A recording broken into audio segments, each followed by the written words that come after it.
It is time for Owning Your Outdoors, and today we're going to talk about roses. And Doug, I got to be honest, when you mentioned roses, it makes me a little nervous because I'm really not sure what to do and how to take care of them. And they're not as difficult as I might think, is what I'm gathering. No, they're not as difficult as a lot of people make it. There's just a few key things to do to make sure that your roses are happy and healthy within your landscape. So what do we have here? These, by the way, they smell absolutely amazing. They are beautiful. June is rose month, so I thought, well, let's talk about roses. If you want healthy roses, it's important to give them space. Make sure that you plant them at least 3 or 4 feet apart.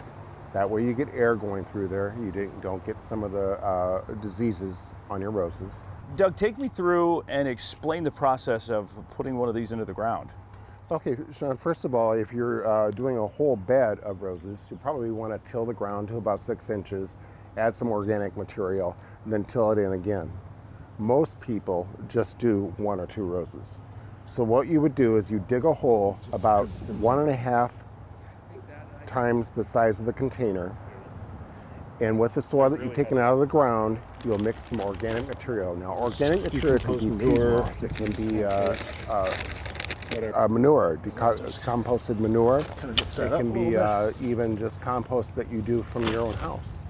About some kind of organic material in with this. Roses like loamy soil. And at that point, we just make sure that when we put it into the ground, your ground surface is even with where the rose surface is, like most things when we plant them. Put them in the ground, re-add the soil and organic material, water well, and we're good to go. Fertilize. With these roses, once a year, add some right when everything's budding out in the spring, and they'll be very happy throughout the summertime. So do these bloom all year long? They will bloom throughout the summer into the fall.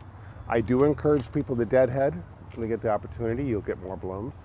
So just like anything else, there is a little maintenance, but they are beautiful. They are a showstopper within your landscape. So what about the foliage part? How do you trim that back or maintain that or keep it looking good? What I recommend the first year is don't do anything. When they come back in the spring, let it completely leaf out. If you do have some dieback, prune it off there. Another thing you can do is go back 1/3 on the stems and cut it back 1/3 if you want to shape the rose bush itself. And you'll get more blooms. A little pruning will bring more blooms onto the rose bush itself.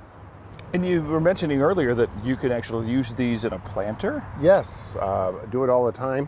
You can take a planter, a large planter, and pop it into the center, put other flowers around it, and it makes a great patio container. But the one thing we always tell people is you have to get it planted early fall, otherwise it'll be an annual. It won't come back. You have to take it out of the container and either put it in the ground. Correct. Can you bring it inside?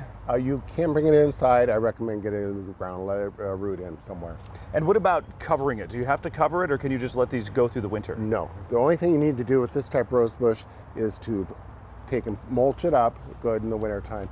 Make sure it doesn't go into the winter dry. With most landscape, you want it to be a little moist as it goes into the wintertime. And it should survive just perfectly. It's just very easy to take care of, thus the name Easy Elegance. Thanks, Doug. Thanks, Sean. Doug Schroeder from Lewis, our yard and garden expert. We have to take a quick break. We'll be back. Fastcast is next.